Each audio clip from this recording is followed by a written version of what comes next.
তাহলে এই দোয়াটি 3 বার করতে পারে, কোন শত্রু তাকে কোনো ক্ষতি করতে পারবে না। আল্লাহর কসম করে বলছি, এই দোয়াটা আপনার আমল না করে সব পেয়ে যাবেন একটা শেয়ারের মাধ্যমে। এই দোয়াটা শুনবেন, আমাদের কাছে এটি শেয়ার করে দিবেন। নবীজি বলেছেন বাল্লিগু আন্নি ওয়ালাউ আয়া, শোনার পরে মানুষের কাছে শেয়ার করে দিবা। এটি ফজিলতপূর্ণ আমল, এটি আমি করেছি, আলহামদুলিল্লাহ আমি ফলাফল পেয়েছি, আপনিও পাবেন। আমলটা করে দেখেন।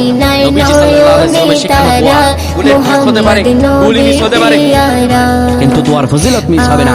কোন ব্যক্তি যদি সকালবেলা পড়ে বিসমিল্লাহিল্লাযী লা ইয়াদুররু মা ইসমিহি শাইউন ফিল আরদি ওয়ালা ফিস সামাই ওয়া হুয়াস সামিউল আলিম, এই দোয়াটা কোন ব্যক্তি যদি 3 বার পড়তে পারে, আমার আল্লাহ রাব্বুল আলামিন আসমানি বালা জমিনি বালা হাদিসিন বালা মুসিবত থেকে তারে বাঁচিয়ে দিবেন, বিপদ থেকে বাঁচিয়ে দিবেন।